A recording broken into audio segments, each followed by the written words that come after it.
കുഞ്ഞെ, അവിയൽ നീ കായ എങ്ങനെ എരിയും? തൊലി കളഞ്ഞ് ഇത്രേശം നീളത്തിൽ കഷ്ണിച്ചെടുക്കൂ.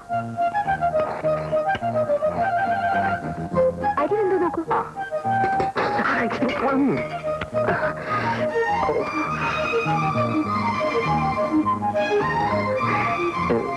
കുഞ്ഞ് തന്നെ നോക്കിയാട്ടെ. ഇച്ചിരൂടെ വേകണം. വേവട്ടെ വേവട്ടെ.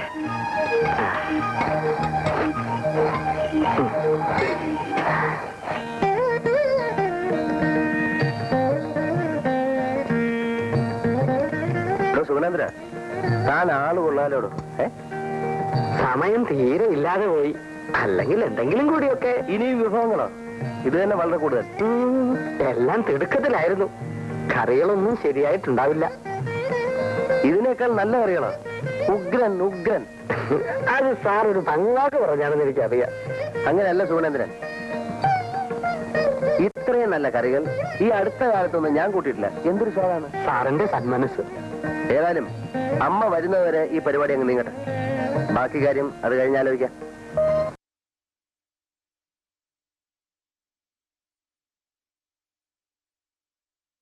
ആളൊരു പാവാണെന്ന് തോന്നുന്നു. അവനെ കണ്ടിട്ട് ബോംബെയിലുള്ള എന്റെ മോൻ ശ്രീധരനെ പോലിരിക്കുന്നു. ശരിയാ അപ്പച്ചി, അയാൾക്ക് ശ്രീയേട്ടന്റെ മുഖച്ചായുണ്ട്. എങ്ങനെയെങ്കിലും രക്ഷപ്പെടട്ടെ. ഒന്ന് ജീവിച്ചു പോകണമെങ്കിൽ എന്തെല്ലാം വേഷം കെട്ടണം. മോള് കിടക്കുന്നില്ലേ? നേരം ഒത്തിരിയായി.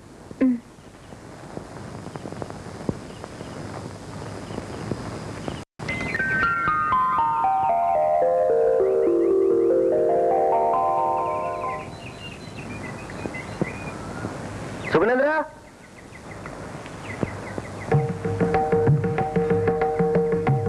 സാർ, ഇന്ന് ഉച്ചയ്ക്ക് എങ്ങനെ? മട്ടനും ഫിഷും രാവിലെ തന്നെ വാങ്ങി വെച്ചിട്ടുണ്ട്. എങ്കിൽ ഫിഷ് മോളിയും മട്ടൺ ചോപ്സ് ആയിക്കോട്ടെ. ഏറ്റ് സാർ. അങ്ങനെ അങ്ങോട്ട് തകർക്കണോ? തകർക്ക്.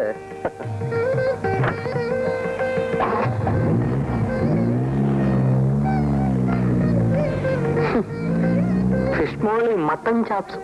വേറെ ഒന്നും വേണ്ട. എന്റെ മീനാക്ഷി അമ്മേ രക്ഷിക്കണേ. ഒരു പ്രാവശ്യം കൂടെ ഒന്ന് സഹായിച്ചു കൊടു മോളെ.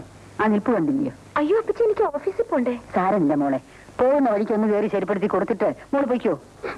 ഫിഷ് മോളിയും മട്ടൻ ചാപ്സും ഇതിന്റെയൊക്കെ പേര് കേട്ടിട്ടുണ്ടെന്നുള്ളതല്ലാതെ ഞാൻ കണ്ടിട്ട് പോലുമില്ല കുഞ്ഞേ. എങ്കിൽ പിന്നെ ഇതൊക്കെ ഉണ്ടാക്കാൻ പോകുന്ന എന്തിനാ? ഞാൻ നിരപരാധിയാണ് കുഞ്ഞേ. ഇന്നലത്തെ ഊണിന്റെ സ്വാദാണ് ഈ ചതി ചെയ്തത്. കുഞ്ഞ് രക്ഷിച്ചില്ലേ ഞാൻ ചാപ്സ് ആയിപ്പോ. അമ്മച്ചി ചെല്ലു മോളെ. ശരി വാ.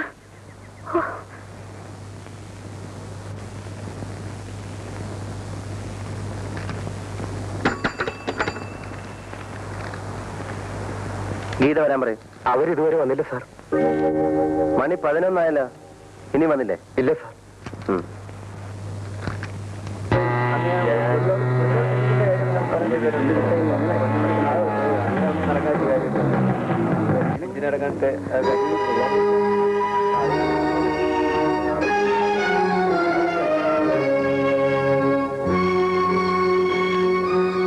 ഗീതേ, 1.5 മണിക്കൂർ ലേറ്റാണല്ലോ. ലേറ്റ് മാർക്ക് ചെയ്യണം. ഏതായാലും സാറിനോട് ചോദിച്ചിട്ട് ഒപ്പിട്ടാ മതി.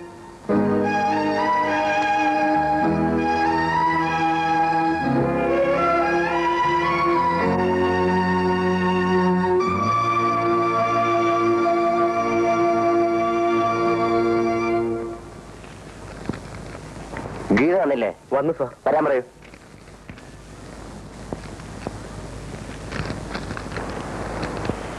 സാറ് വിളിക്കുന്നു.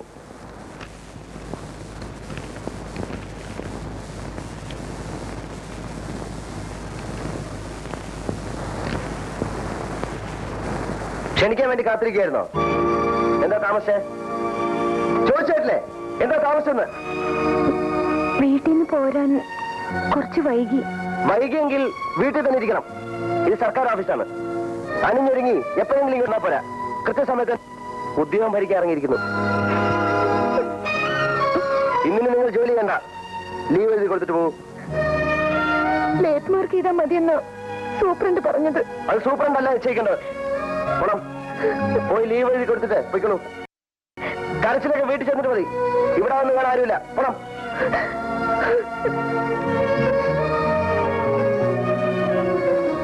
ഒരയൽവാസിയോടുള്ള സ്നേഹമെങ്കിലും കാണിക്കാതെ ഇറക്കി വിട്ടുകളഞ്ഞല്ലേ മോളെ. ലേറ്റ് മാർക്ക് ചെയ്തിട്ട് ജോലി ചെയ്യാൻ സൂപ്രണ്ട് സാർ പറഞ്ഞതാണ്. എന്നിട്ട് മോൾ എന്താ ജോലി ചെയ്യാഞ്ഞത്? അദ്ദേഹം സമ്മതിക്കണ്ടേ അപ്പച്ചി? ഇവിടെ ഇരുന്ന് ഞാൻ അണിഞ്ഞിരുന്നായിരുന്നു അത്ര. എന്ത് പറഞ്ഞാലും എനിക്ക് സത്യം പറയാൻ ഒക്കുവോ? സത്യം പറഞ്ഞാൽ സുഗുണേന്ദ്രനല്ലേ കുഴപ്പം? പോട്ടെ മോളെ, ഒരുത്തിനൊരു ജോലിക്ക് വേണ്ടിയല്ലേ, സഹിച്ചുകള. മോളെ ഈശ്വരൻ അനുഗ്രഹിക്കും.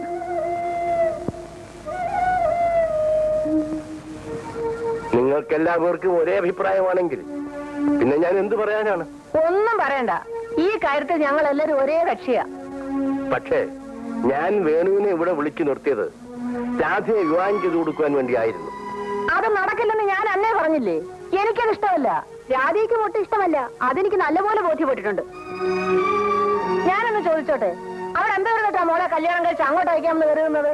മറ്റൊന്നുമില്ലെങ്കിലും എന്റെ ഒരു സഹോദരി അവിടെ ഉണ്ട്. ഓ സഹോദരി, നീ എന്താ ഉണ്ണി ഒന്നും മിണ്ടാത്തത്? ഇനി ഞാൻ പ്രത്യേകിച്ച് എന്തെങ്കിലും പറയണോ അമ്മേ? രാധികയെ ബാലകൃഷ്ണൻ കല്യാണം കഴിച്ചു കൊടുക്കുന്നത് നല്ലതാണെന്ന് തോന്നിയത് എനിക്കല്ലേ, അത് പറഞ്ഞത് ഞാനല്ലേ.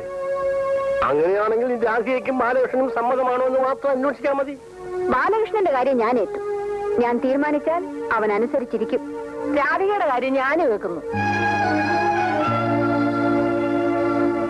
എന്നാ പിന്നെ നോക്കാനൊന്നുമില്ല, തീയതി നിശ്ചയിച്ച് കല്യാണം നടത്തണം. എന്നാ ആ കാര്യം ഞാൻ നോക്കുന്നു. ഏതായാലും നമ്മുടെ വിവാഹം നടക്കണമെങ്കിൽ നമ്മൾ തന്നെ തീരുമാനിക്കണം. ആ ജഡ്ജിക്കളെ ഇങ്ങോട്ട് വന്നാണ് ആകെ കുഴപ്പമായത്. അവരെ തട്ടിക്കളഞ്ഞാലോ? അയ്യോ അത് വേണ്ട. എന്നാ നമുക്കൊരു കാര്യം ചെയ്യാം, സ്ഥലം വിട്ടുകളെ. എന്നിട്ട് ഒരു കൊച്ചു വീട് വാടകയ്ക്കെടുക്കാം. എന്നിട്ട് അവിടെ താമസിക്കാം. അത്രേ ഉള്ളോ? അത് ഇവിടെ ആയിക്കൂടെ? ഇവിടെ ഇപ്പോ അമ്മാവനും കാര്യം മാറിയിരിക്കല്ലേ. അത് അമ്മയെ പേടിച്ച. അച്ഛൻ നമ്മുടെ പാർട്ടിയാ.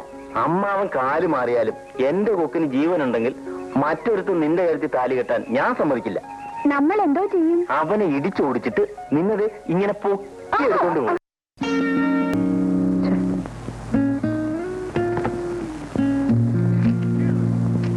എന്താ സാർ നോക്കുന്നത്? മേശയുടെ താക്കോല് കാണുന്നില്ല. കാപ്പ് കുടിച്ചപ്പം വീട്ടിലെ ഡൈനിങ് ടേബിൾ വെച്ചെന്ന് തോന്നുന്നു. ഞാൻ പോയി നോക്കിയിട്ട് വരാം.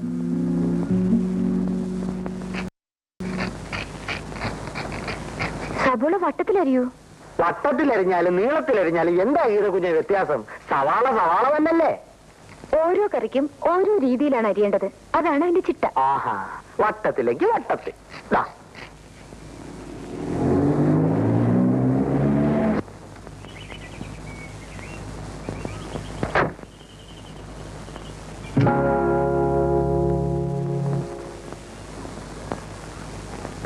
ഇതകുഞ്ഞ് കുഞ്ഞിന്റെ ചാപ്സ് ഉണ്ടല്ലോ, ചാറ് പോലും കളയാതെ മുഴുവൻ സാറ് കഴിച്ചു. ഒരു എല്ല് പോലും എനിക്ക് കിട്ടിയില്ല.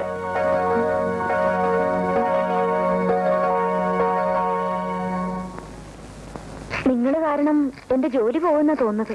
അയ്യോ അതെന്താ കുഞ്ഞേ? തനിക്ക് ചാപ്സും മൂളിയൊക്കെ ഉണ്ടാക്കി തന്നിട്ട് ഞാൻ ഓഫീസ് ചെന്നപ്പോ താമസിച്ചു പോയി. അന്ന് എന്നെ കൊണ്ട് ലീവ് എടുപ്പിച്ച് പറഞ്ഞു വിട്ടു. ഇന്നെന്താവും എന്തോ. കുഞ്ഞിനൊരു ദോഷവും വരില്ല. പാവപ്പെട്ട എന്റെ അമ്മയും സഹോദരിമാരും കുഞ്ഞിന് വേണ്ടി പ്രാർത്ഥിക്കും. ആ വേഗാട്ടെ.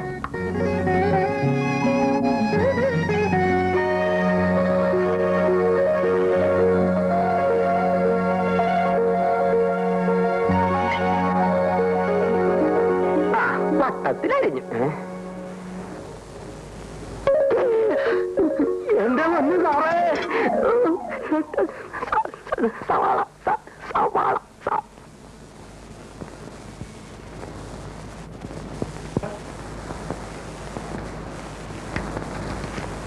നിൽക്കൂ.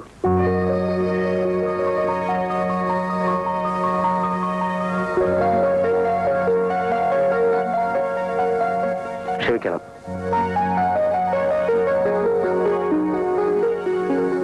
ക്ഷമിക്കില്ലേ? ഗീത ഉണ്ടാക്കി തന്ന സ്വാദുള്ള ഭക്ഷണവും കഴിച്ചുകൊണ്ട് ഞാൻ ഗീതയെ അധിക്ഷേപിച്ചു, ശകാരിച്ചു. ദുഃഖമുണ്ട്. ക്ഷമിക്കും. ഞാൻ പിന്നെ വിശദീകരണം ഒന്നും വേണ്ട, എല്ലാം മനസ്സിലായി. അല്പം താമസിച്ചാണെങ്കിലും.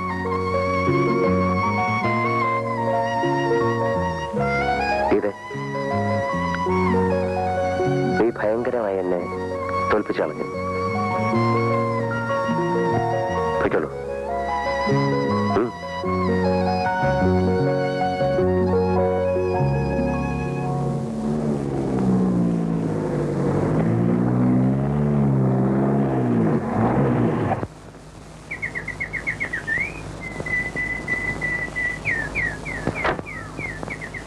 ഞാൻ പോകുന്നു സാർ.